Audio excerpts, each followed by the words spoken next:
The content presented is for entertainment purposes only. Some content may not be suitable for all viewers. Viewer discretion is advised.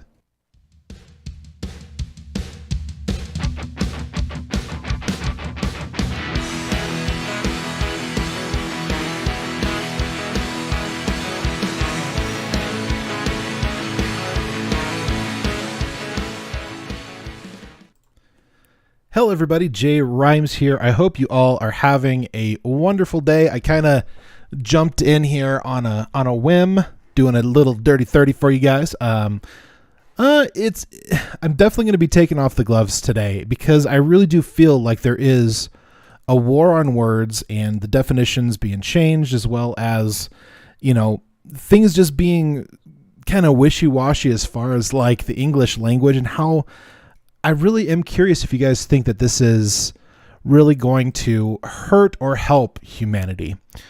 We'd love to hear your thoughts on the matter, so don't forget to leave us a comment in the section down below. Today's episode is sponsored by viewers like you, so thank you. If we earned your subscription today, don't forget to hit that red subscribe button, click that damn bell, and turn on your notifications so you don't miss a content release. The best way to support the channel is to share this live stream with family and friends and crush that like button. Also, you can send us all your topic ideas, articles, and video links to theperiodicreview@gmail.com. If you missed yesterday's live stream, the Periodic Review podcast is now streaming live on the go at spotify.com. All of our links are in the description down below.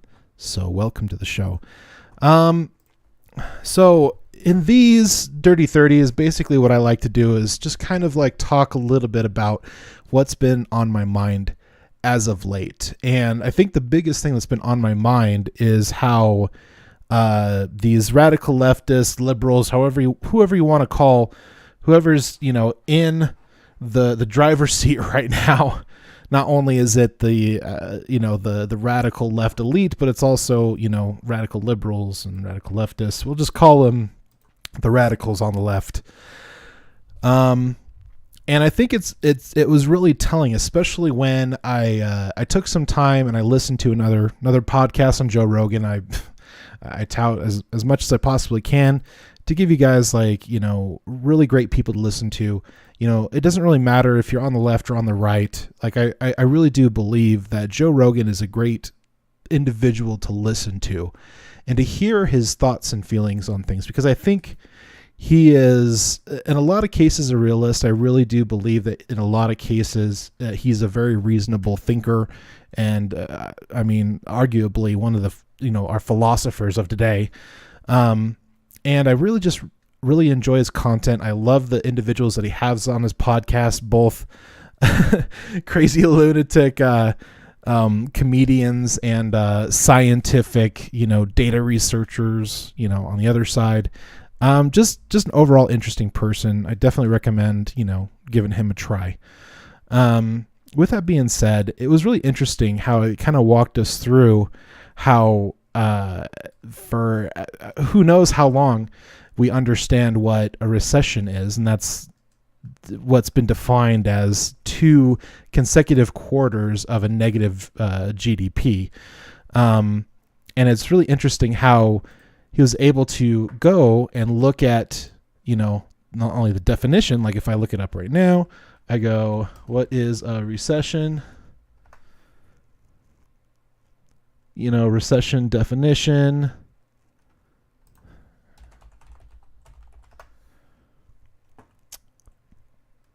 And of course, it's just given me a lot of, it's not like letting me look at it. Oh, of course, Wikipedia is first, so.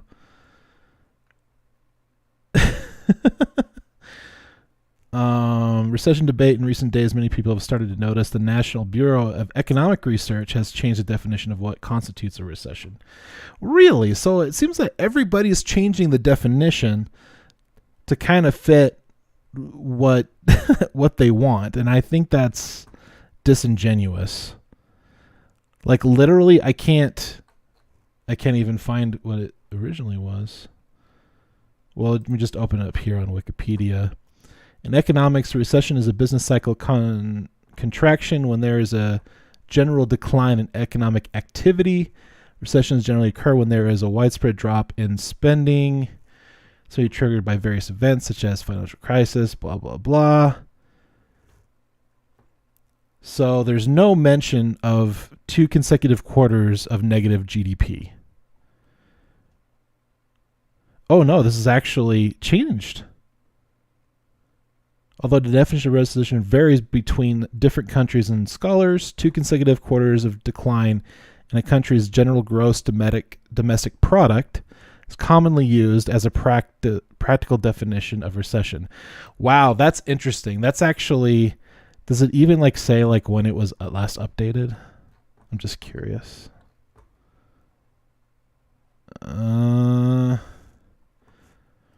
This was last edited on August 3rd, 2020. That's really interesting because the 2 quarters of decline of negative GDP was not in there as of like a day or two ago. Like it was like literally changed and now it's changed again.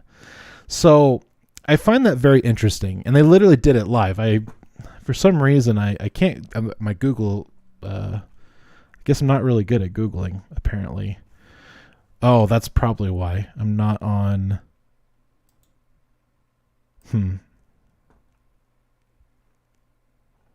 Oh, shoot. That's not good.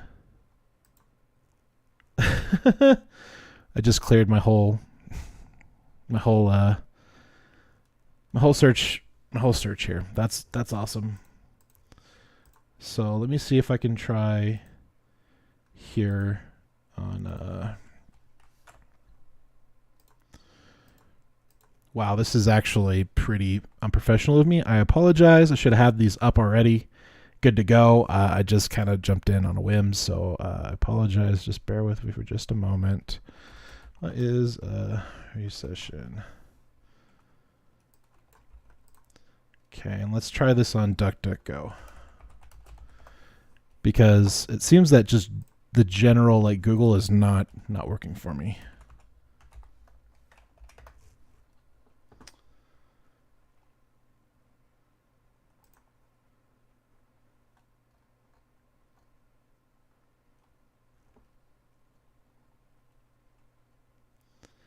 So pretty much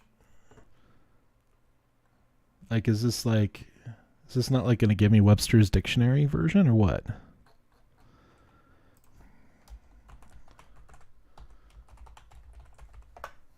Is like Webster's dictionary even a thing anymore? Right?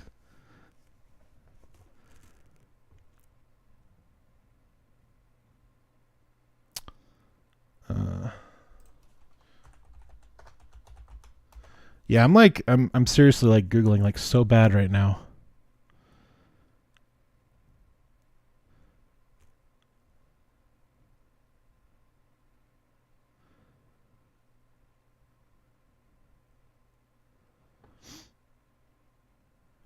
Okay, so there's your dictionary. Economics, a period during which economic activity as measured by gross domestic product declines for at least 2 quarters in a row. This is according to Webster's dictionary. The decline is severe and long, such a greater 10% may be termed a depression. Okay. So as far as I understand, and these are, more people that are much, much smarter than I am. A lot of you know I'm a community college dropout. I did complete my high school, though. I'm pretty proud of that. And so it's really interesting because Wikipedia, this has been recently changed today.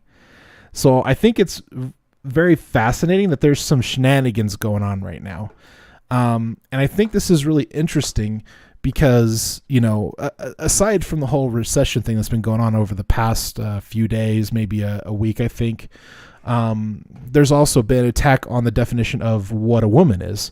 I don't know if you all have watched What is a Woman over on the Daily Wire. It's a very interesting documentary. I definitely would encourage you to check it out. But it was very difficult for people just to have these kind of conversations and have these kind of one-on-one discussions and the talk about the the word sense, talk about the meaning, talk about, when it comes to, scientific or biological scientific analysis. It's been really interesting to watch these different individuals kind of talk back and forth about the meaning of things, the meaning of words. And I think it's really important that we keep words and their meanings, and they shouldn't be changing all the time. And here's the really interesting thing, and this is why I'm very skeptical when it comes to data analysis and people with, doctorates and different, letters behind their names who claim to be intelligent and smart and the experts on things, because it seems that we are in a time where not only are people now, for some reason, no longer have accountability for their actions. And I mean objective actions, not subjective actions, that people are having these kinds of issues. Got distracted. I should probably turn my phone over. And so with that being said, it's been really interesting to kind of watch, even from the past in the 90s and 2000s, especially when it comes to, who we now call transgender individuals. Before it was, a different term, and, one term of, what was the term called?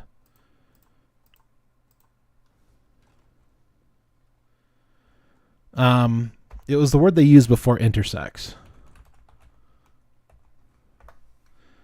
Although I might be misunderstanding.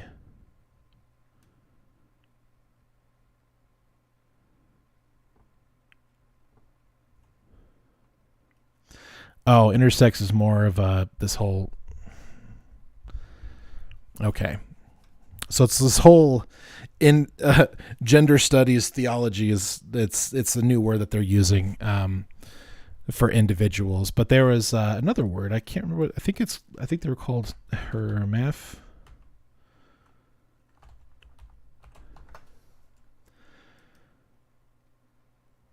Well, I don't want to. Yeah, it's a technical term, hermaphrodite. So it's basically biological organisms with both male and female sexual organs at the same time.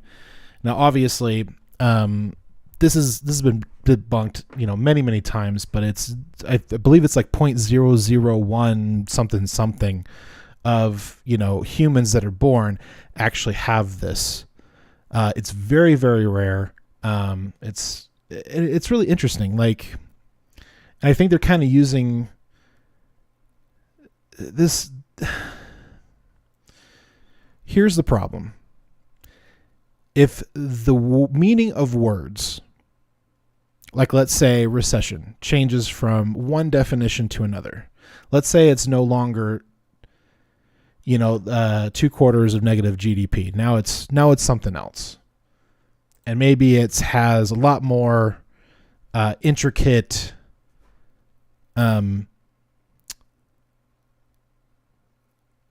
it's a greater mathematical issue to decide whether it's a recession or not.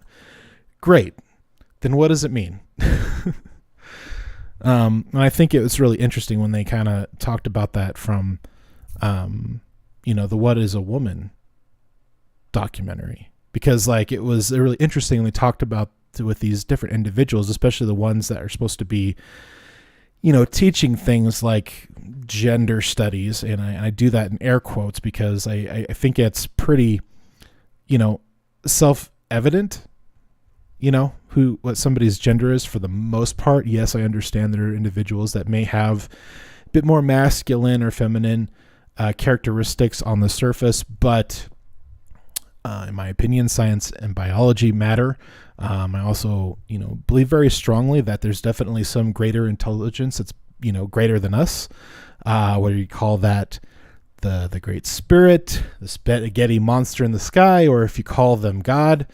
I really do believe that there that it's a, you know, just as much as it's a possibility that, you know, over millions of years and, you know, over lots and lots of like failures and errors until you got to the, you know, the one part which, you know, we eventually evolved to the next evolution to the point where we got to where we are today. I mean, it almost is a miracle if either way that you look at it. I think, you know, if you look at it, you know, evolution wise or whether creation wise, it's definitely is a very miraculous thing that we're here. We're spinning, you know, thousands of miles an hour around a fireball. And, you know, for some reason, we're still spinning. We're not getting too close. We're not getting too far, you know, from that source of light and heat and radiation, which is what we need to survive. But if we continue down this road where we keep redefining things and we keep changing words, words are no longer going to have meaning. And I understand, you know, over time, things like, you know, let's say discoveries, like let's say you found a new, I don't know, fish at the bottom of the sea. And you want to reclassify it because it's nothing like anything. It's like a hybrid between, you know, an invertebrate, you know, and, you know, a vertebrate and an invertebrate. You know, it's a hermaphroditical species, and it, you know, is able to, you know, perpetuate life within, you know, one organism. Like, yeah, okay, great. Let's call that the sea slugginator. Sure, why not? I'm probably sounding very silly right now. And that's probably because I didn't take a lot of time to really like prepare, and I apologize. I'll do better next time. But I really do believe that if we keep changing the terms of things, keep changing words, and keep changing the definitions of words that are already have been existed for, you know, who knows how long, you know, the word recession has been around.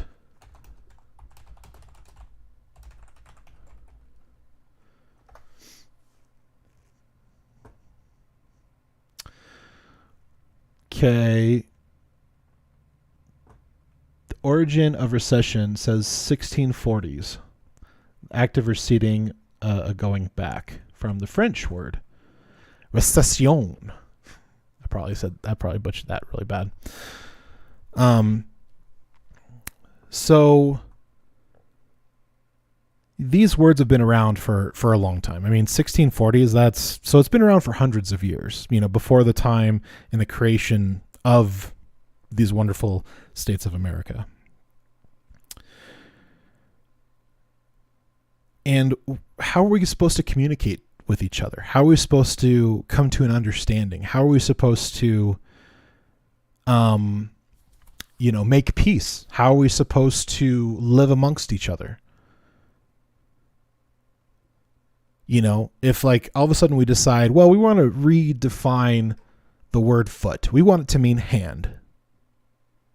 And I know that's really stupid and really simple and, you know, very anecdotal, but how silly is it going to be when I say, you know, well, my feet mean hands, and I go to another country where hands mean hands, and you really say feet, they're going to be like, oh, okay, take off your shoe. And it'd be like, no, it's under my glove here. Let me take off my glove.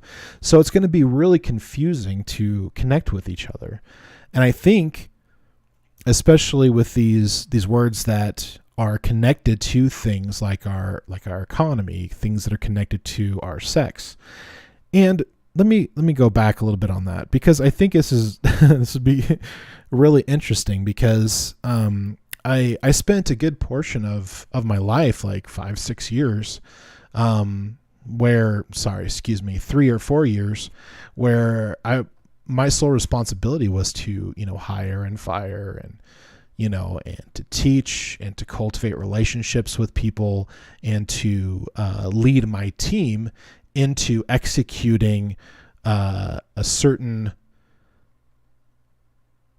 a certain way with their tools to accomplish a task. And I was just thinking the other day, if I never asked anybody for, their sex or orientation or their skin color or their background or, whether they were European or whether they were Latin, or I didn't ask for any of that. I only asked for is, okay, like it was mostly open-ended questions to let me know, like to kind of get an idea of who they were and what they were about. And if they had a really good idea of not only who they were, but who they were in the workplace, if they were honest, if they were open to feedback, if they were good at being adaptive when it comes to learning new technology, learning how to do different processes and procedures, and if they had a good attitude. Those were the things I was really looking for. And so, like, I hired and worked with a lot of different people, which was a really wonderful, wonderful thing. But I just think it would be really funny, especially in this day and age. You can't discriminate against, like, your gender. You can't discriminate against your race. You can't discriminate against disabilities and stuff like that. And I get it. But I just think it's really interesting because when you ask for, like, let's say you go and you apply, like they still ask you if you're male or female and white or black or whatever.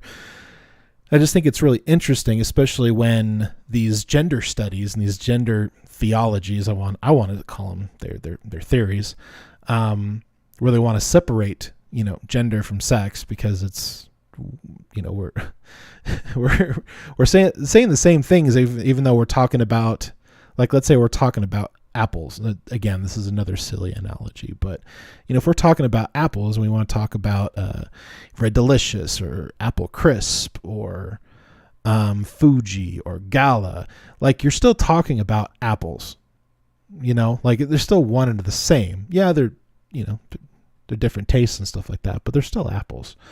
So I think it's really funny, like when I go to do my my resume and stuff, and I start filling out the information to start a new job, when they ask for sex, you don't, you always put male or female. You don't, or you're not going to disclose or whatever. And although I don't think you should have to do that when you're applying for a job, I think they should just attach a number and, your resume, and you look at the resume. If it's a good candidate, you bring them in, you do a face-to-face interview or a, Zoom interview or whatever. But when they ask for sex or let's say gender, they're talking about the same thing. You're not going to go, okay, they're asking for my gender. So I'm not going to say, again, this is from the gender studies here. I won't say, cis heterosexual. Like that's not the information that they're looking for. I'm just, anyways, I digress. Like I said, I'm going to take off the gloves a little bit. I think it's really silly. I think it's really, and there might be some more underlying issues that are going on, especially when, these definitions of words and stuff like that from the, I believe it's the radical left. I mean, we could be wrong about that. But it's definitely something to say, especially so blatantly as the whole trying to redefine recession and change its meaning to the point where, this doesn't look bad on us, we're going to change it. And then they're trying to say, it's after a year, we can decide. So we'll figure out if we're in a recession next year. And so I don't know if that's just really convenient, for the Joe Biden and his administration, so that they can kind of push off the whole recession issue that we are already experiencing. Experts are already saying, yes, we are in one. And so it's going to be really interesting to see how this develops. But I think it's rather silly, and I think it's rather interesting. And I don't think it's a good direction. I don't think us going down this path of let's redefine everything. Let's redefine what a man is. Let's redefine what a woman is. I know. Let's redefine sex and gender. Let's separate the two, and sex is different than gender. I know. Let's go ahead and let's introduce these new words like intersex and non-binary and queer and all this and burr. And it's really interesting how we can really easily get lost in words, especially words that are not going to help perpetuate or help humanity as a whole. And I think it's really telling, especially, where the leftists are coming out with, very big megaphones, such as Twitter, such as YouTube and Facebook and TikTok. And those are the things that are really getting pushed and perpetuated. Not only, I think, to rile people up, but to say, hey, this is the new norm. This is the new America.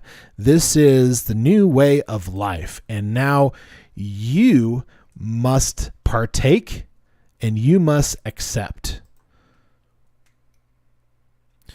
Well, it's going to be very difficult, especially for somebody like me who considers himself a moderate conservative, who, I really do champion, gay and lesbian couples and marriage. I think it's a great thing.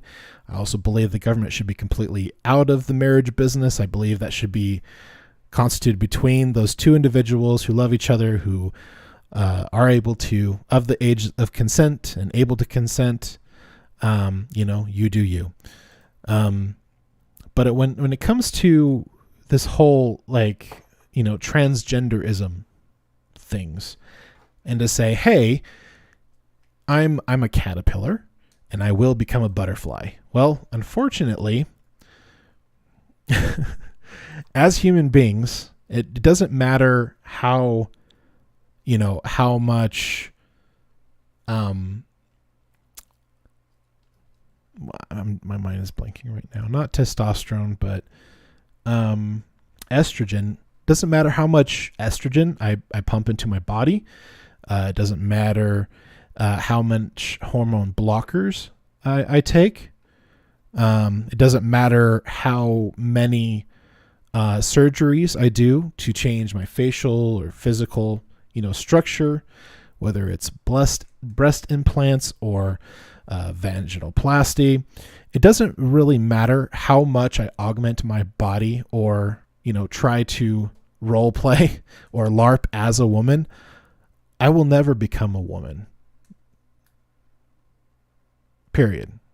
And that, and that's sad. And I think it's something that we need to address, just like any other mental illness. I really do believe that these people who really believe that there's something that they're not, that there's something going on in their brain that they need to talk to somebody about. And I think, especially with the growing and rising of the unlifing themselves, I really think that there's something in there where they need to get help. And with the rising costs of not only inflation and stuff, but people can't afford $150 bill, 2 or 3 times a week, which is basically a small home at this point, a really small home at this point.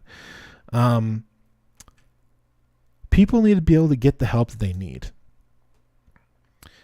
And I think it all starts not only on working on yourself, physically, whether it's, going for walks or eating better. And I'm not saying you need to stop everything that you're doing, but it might be time to make a small change. I know it's helped me out a lot to eat just a bit more, vegetables, a bit more fruits, a little less bread, a little less cookies and candy. I don't really have, I go through my spurts with Reese's peanut butter cups, but I digress. But I think it's really important that these people, get the help they need. And this is from one person who suffers from has suffered greatly of mental illness when I was younger, taking lots of different medications to help myself to get through to the other side. Am I perfect? No. Am I on top of everything? No. I'm probably running right now. I haven't been feeling well the last couple of weeks, and I made some changes, and things seem to be getting back to normal, which is really good. But you got to take one day at a time. And I really do believe that life is precious. You know, from conception to death, all life is precious. I think it's important to kind of wrap things up that we don't change the meaning of words. We don't create new words to make people feel better. Like, I'm sorry, I'm fat, I'm overweight, I have a high BMI right now, and that's just the fact of the thing. You know, I mean, people can call me that. It's just like, well, yeah, you're right. I need to work on that. But to say, you know, like changing the, you know, like body image stuff, like if people are overweight, they're not healthy. Sorry. Like we can't change words just to make you feel better. Just like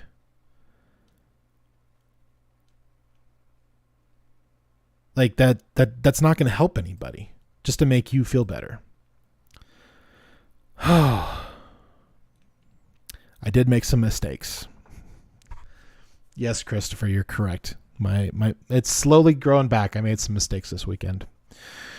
But the bottom line of this Dirty 30, and then, you know, I'm going to be starting my gaming live stream here in just a few moments, is that we shouldn't be changing the meaning of words just to make, you know, give people a win. Just to make people feel better, just so